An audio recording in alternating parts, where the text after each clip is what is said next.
which movies get made and which ones don't, that's huge.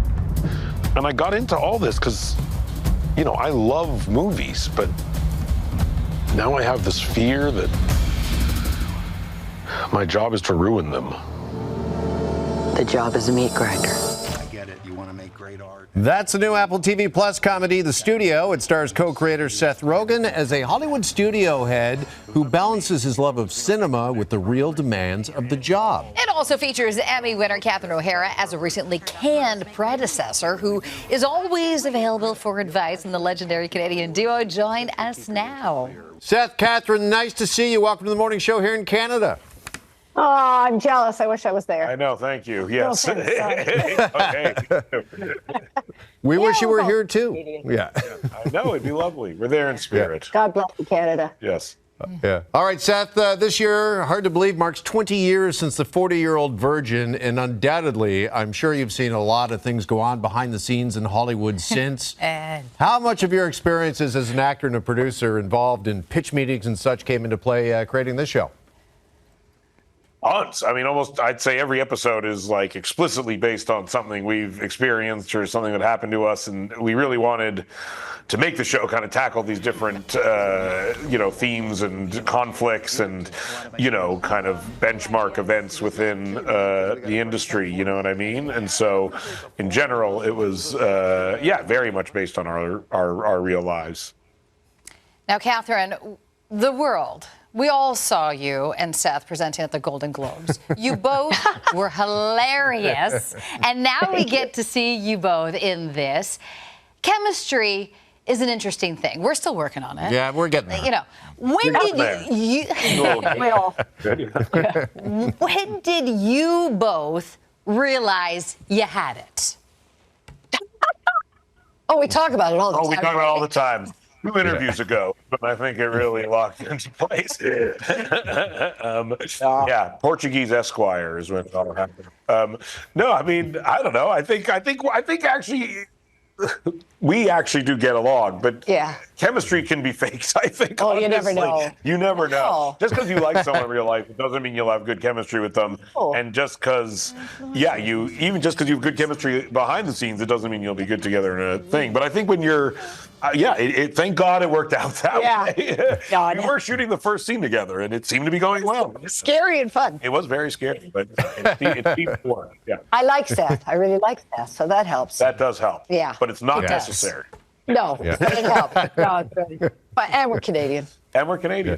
Okay, we see so many great cameos in this, like Marty Scorsese, Ron Howard, Zoe Kravitz. They all make cameos. Seth, we hear that you even convinced your Take This Waltz director, Sarah Polley, to return to acting.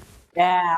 Yep. Yeah, I didn't realize it had been so long since she'd acted, honestly. But I grew up a huge fan of Sarah Polley's acting. Go is one of my favorite movies. Me and Evan really love that film. And Dawn of the Dead, I mean, I grew up loving her movies, and I was, in a movie she directed like 15 years ago or something like that. But she was always just a funny person, and I always thought she was hilarious. And she's actually the first person that, when we were writing the show, like, she's like the first like cameo, I guess you would say, that like we attached to the show. And I pitched her the show like over a year before we shot it, and was like, we have one episode in particular I think you'd be great to be in. And she was really like helpful in writing the episode and her role as well. Yeah. That's great. Yeah, she's so funny. Yeah, Isn't she funny? Yeah, really funny. Unexpectedly a hilarious person. And cool and real. And she did say at the end, I think, of the day, she said it really made her want to act more. There you go. Yeah, reminded her of how much she enjoyed it. Yeah. Well, a lot of the guests said that. That's good. They love the way of working, the oneers. Yeah. They love you. You get your takes done in the oneers. There's no coverage. You just move on to the next scene. Yeah. You're all part of a team pulling it off.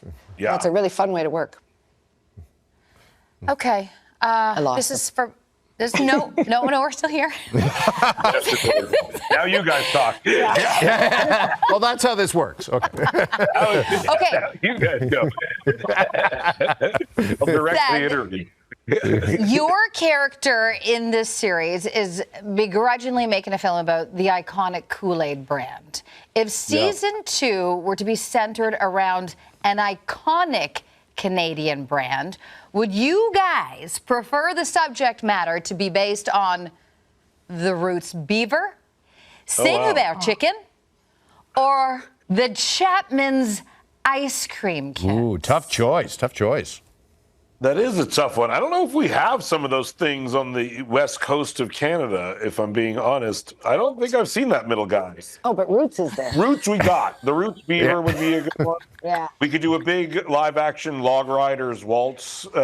You won a beaver, didn't you? Yeah, exactly. Yes, I do. I have a pet beaver, so that I can put him in the movie. You won. Yes. Oh yeah, we won the beaver. And the We won antlers. the yes, we won antlers. We won beavers. We won got all of them. Perfect. All right. Well, listen, a pleasure catching up with Choose you the both. beaver. beaver, go. Or I would do like the definitive story of Tim Horton. That works. That works too. A really prestigious Tim Horton biopic in the style of like Ray. Yeah. Yeah. Well, you know what? We'll lift our coffee mugs to that idea. Great idea. Please roll Cheers. up the rim to that. Yeah. Thank you both. Great having you on. Appreciate it. Thank you. Thank you. And the first 2 episodes of The Studio are streaming. You can catch new episodes every Wednesday only on Apple TV+.